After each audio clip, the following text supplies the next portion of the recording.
Hello friends, मेरा नाम नदीम हैदर है और इस वीडियो में हम पढ़ेंगे इंजूरिया साइन डैमनम के बारे में और डैमनम साइन इंजूरिया के बारे में। तो सबसे पहले इनके मीनिंग के बारे में समझ लेते हैं। डैमनो का मतलब होता है डैमेज, मतलब कि डैमेज आपका जो एक्चुअल डैमेज होता है, जो कि किससे रिलेटेड, मनी से रिलेटेड हो या फिर लॉस ऑफ कंफर्ट हो, किसी सर्विस से रिलेटेड हो, हेल्थ से रिलेटेड हो, इसमें किसी तरह का लॉस जो है आपका, उसको डैमनम कहा जाता है। साइन का मतलब होता है विदाउट, और इंजूरिया का मतलब होता है किसी पर्सन के लीगल प्राइवेट राइट का वोलेशन को इंजूरिया कहा जाता है। अब लीगल राइट क्या है? लीगल राइट है किसी पर्सन को, मतलब कि जो कानून के द्वारा जो उसको अधिकार दिया जाता है कहीं घूमने का, कहीं आने जाने का, या फिर वोट डालने का, तो ये सारे आपके लीगल राइट आपके जो है कि एग्जाम्पल हैं। तो अगर इनका वोलेशन होता है, इनका ब्रीच होता है, तो उसको आपका इंजूरिया कहा जाता है। अब हम बात करते हैं मैगजीम की, इंजूरिया साइन डैमनो। तो इसमें क्या है? इसका मतलब ये है कि अगर किसी पर्सन के जो लीगल प्राइवेट राइट है उसका वोलेशन होता है बिना उसको किसी एक्चुअल लॉस के, मतलब कोई उसको मॉनेटरी टर्म से या फिर कंफर्ट या हेल्थ से रिलेटेड, मतलब इन सब से रिलेटेड कोई भी आपका नुकसान नहीं पहुंच रहा, पर जो उसके लीगल राइट है उसका वोलेशन हुआ है, तो उस केस में क्या होगा? सबसे पहले आपको ये बताना चाहूंगा कि जो टोर्ट होता है वो दो तरह का होता है जिसपे एक्शन लिया जाता है, जो एक्शनेबल पर्ची होता है। एक में तो आपको प्रूफ नहीं करना पड़ता कि आपको एक्चुअल डैमेज हुआ है,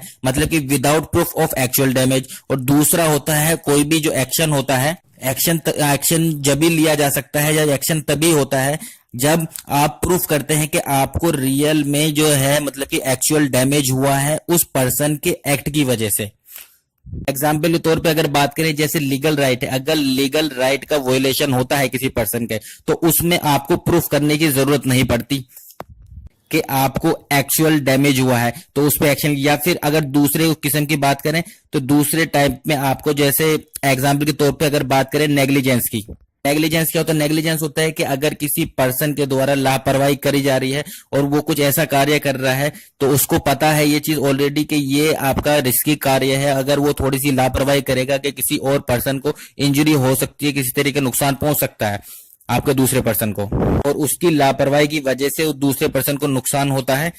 तो इस केस में जिस पर्सन को नुकसान हुआ है उस पर्सन को जो एक्चुअल डैमेज हुई है, चाहे उसकी बॉडी से रिलेटेड हो, चाहे मॉनेटरी टर्म से रिलेटेड हो, तो उस पर्सन को ये चीज प्रूफ करनी पड़ेगी कि जिस पर्सन की एक्ट की वजह से, मतलब जो पर्सन ने एक्ट किया है वो नेग्लिजेंस की वजह से उसको, मतलब कि नुकसान पहुंचा है, उसके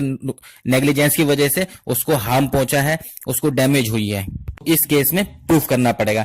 अब आइए फिर से उस पर बात करते हैं आपका मैगजीन पे कि इंजूरिया साइन डैमनम के बारे में। तो इसको मैं एक एग्जांपल के थ्रू आपको समझा देता हूं, तो आपको ये चीज जो है, कंसेप्ट जो है क्लियर हो जाएगा। एक बहुत ही फेमस केस है इसमें, एसबी वर्सेस वाइट 1703। केस में क्या होता है? इस केस में ये होता है कि जो एक पर्सन होता है वो वोट डालने जाता है, पर वहां पर जो रिटर्निंग ऑफिसर होता है वो उसे वोट डालने से मना कर देता है और उसे वापस भेज देता है, क्योंकि वो सोचता है कि शायद ये दोबारा आपके वोट डालने आए हैं, या आपका सोचता है कि दोबारा उसकी वजह से वो उसे वापस कर दे। जबकि उस पर्सन की जो वोटर होता है वो लीगली क्वालिफाइड होता है, उसने पहले वोट नहीं डाली होती और वो उसका राइट होता है, लीगल राइट होता है वोट डालने का, पर फिर भी जो आपका रिटर्निंग ऑफिसर है उसे वापस कर देता है। तो जो वोटर होता है वो जिस पर्सन को, जिस कैंडिडेट को वोट डालना चाहता है, वो बाद में क्या होता है, बाद में वो पर्सन जीत जाता है। तो अगर देखा जाए इस केस में जो आपका वोटर है उसको किसी तरह का नुकसान नहीं हुआ, मतलब कि कोई आपका एक्चुअल लॉस नहीं हुआ मॉनेटरी टर्म में, या फिर कोई और हेल्थ से रिलेटेड कोई आपका जो है उसको नुकसान नहीं पहुंचा, पर फिर भी कोर्ट ये कहती है, कोर्ट ने एक्शन लिया इस केस में, और जो आपका रिटर्निंग ऑफिसर था उसको कंपनसेशन पे करना पड़ा, इस वजह से, क्योंकि कोर्ट का ये मानना था कि जिस पर्सन को, मतलब जो पर्सन को वोट नहीं डालने दिया, जिस पर्सन को, उसको एक्चुअल लॉस तो नहीं हुआ, पर जो उसका लीगल राइट था, लीगल राइट को उसका वोलेशन हुआ, उस लीगल राइट को ब्रीच हुआ, क्योंकि वोट डालना उसका लीगल राइट था, तो उसको वो नहीं करने दिया। तो इसलिए जो आपका रिटर्निंग ऑफिसर था उसके ऊपर केस चला और उसको जो है कंपनसेट पे करना पड़ा। एक दूसरा केस है आपका मर्जेटी वर्सेस विलियम्स 1830। तो इस केस में क्या था, इस केस में ये था कि बैंकर था, बैंकर के पास जो है सफिशिएंट फंड था, उसके पास पैसे थे, मतलब कि उसके बैंक में उसके पास एक कस्टमर जाता है एक चेक लेके उसे विड्रॉ करने के लिए अमाउंट, पर वो उस कस्टमर को मना कर देता है जो बैंकर होता है कि उसके पास मतलब कि अकाउंट में पैसे नहीं है या पैसे खत्म हो गए हैं, पर एक्चुअल में बैंक में पैसे थे उस टाइम पर। तो ये अगर देखा जाए तो कस्टमर को किसी तरह से एक्चुअल लॉस नहीं हुआ है, उसको डैमेज नहीं हुआ है किसी तरह के, उसकी बॉडी हेल्थ से रिलेटेड या फिर कोई मॉनेटरी टर्म से रिलेटेड कोई उसको एक्चुअल लॉस नहीं हुआ है, पर क्योंकि उसका लीगल राइट था और लीगल राइट का वायलेशन हुआ, ब्रीच हुआ, तो इस वजह से जो है उस जो बैंकर है उसके ऊपर एक्शन लिया गया। आई थिंक आपको एक चीज क्लियर हो गई होगी कि अगर किसी पर्सन के लीगल राइट का वायलेशन हुआ है, चाहे उस पर्सन को कोई किसी तरह का डैमेज नहीं हुआ हो, नुकसान नहीं हुआ हो मॉनेटरी टर्म में या हेल्थ टर्म में, फिर भी उसके ऊपर एक्शन लिया जाएगा जिसकी वजह से वो नुकसान हुआ है या जिसकी वजह से वो लीगल राइट है उसका वायलेशन हुआ है। दूसरी मैगजीम की बात करते हैं जो है डैमनम साइन इंजूरिया। तो जैसे मैं ऑलरेडी बता चुका हूं, डैमनम का मतलब है आपका डैमेज, एक्चुअल डैमेज, आपका हेल्थ से रिलेटेड हो, मॉनेटरी उससे रिलेटेड हो, सर्विस से रिलेटेड हो, और साइन का मतलब है विदाउट, इंजूरिया का मतलब है आपका लीगल राइट का वायलेशन। तो डैमनम साइन इंजूरिया इस मैगजीम का मतलब है कि अगर किसी पर्सन को जब कोई एक्चुअल में कोई डैमेज होता है, नुकसान पहुंचती है बिना उसके लीगल राइट के वायलेशन के, इस केस में कोई भी एक्शन नहीं लिया जाता है। एग्जाम्पल की बात कर लेते हैं तो एग्जाम्पल से आपको थोड़ा क्लियर समझ में आ जाएगा ये चीज। एक बहुत ही फेमस केस है ग्लोस्टर ग्रामर स्कूल केस 1410। इस केस में क्या होता है, इस केस में जो प्लेंटिफ होता है उसका ऑलरेडी एक स्कूल होता है, तो उसके सामने एक और स्कूल खुल जाता है, जो डिफेंडेंट होता है वो स्कूल खोल लेता है। तो उसकी वजह से क्या होता है कि जो प्लेंटिफ के जो स्कूल के बच्चे होते हैं, जो बॉयज होते हैं, वो आपका उसमें छोड़ के स्कूल जो है आपका डिफेंडेंट के स्कूल में जाने लगते हैं। तो उसकी वजह से क्या होता है, प्लेंटिफ को जो स्कूल में जो बच्चे होते हैं वो बहुत कम रह जाते हैं, क्योंकि वो सारे दूसरे स्कूल में चले जाते हैं, सामने वाले स्कूल में चले जाते हैं, और जिसकी वजह से उसको लॉस होने लगता है, मॉनेटरी लॉस हो जाता है। वो इसके लिए जो सामने वाला स्कूल का ओनर होता है, जो डिफेंडेंट होता है, उसके ऊपर केस करता है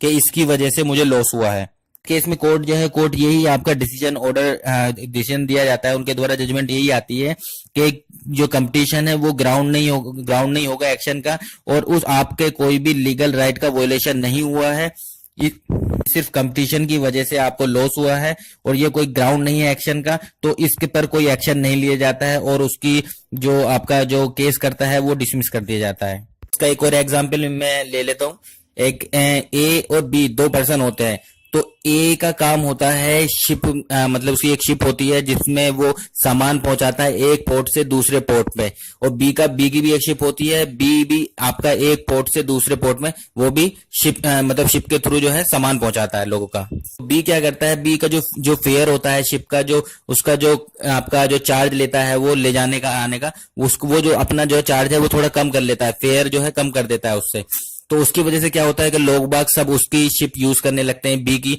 और उसका ही प्रायोरिटी देते हैं। तो उससे क्या होता है कि जो एक शिप ओनर होता है उसको लॉस होने लगता है, घाटा होने लगता है, क्योंकि उसके शिप में लोग बाग कम जाने लगते हैं। तो ए जो है केस करता है बी के ऊपर कि उसकी वजह से उसे लॉस हो रहा है। तो इसमें भी कोर्ट के द्वारा यही जजमेंट हुआ कि आपका यही डिसीजन हुआ कि क्योंकि बी के द्वारा कोई भी लीगल राइट का वायलेशन नहीं हुआ है, जो ए का जो लीगल राइट है उसका कोई वायलेशन नहीं हुआ है बी के द्वारा, तो इस वजह से उस पे कोई आपका एक्शन नहीं लिया जाता है। दोनों मैगजीम जो है ऊपर उससे यही क्लियर आपका चीज होती है कि अगर कोई पर्सन जो है कोई मोरल रॉन्ग कर रहा है, तो उसके लिए कानून के द्वारा कोई भी लीगल रेमेडीज नहीं प्रोवाइड की जाएगी, चाहे उस पर्सन को कितना ही लॉस हो रहा हो, कितना ही घाटा हो रहा हो। पर अगर किसी पर्सन का जो है लीगल रॉन्ग हो रहा है, लीगल राइट का वायलेशन हो रहा है, तो कानून उस पर्सन को लीगल रेमेडीज प्रोवाइड करेगा, चाहे उसको कोई भी लॉस हो रहा हो या ना हो रहा हो। आई थिंक आपको ये दोनों मैगजीम जो है क्लियर हो गए होंगे। Thank you.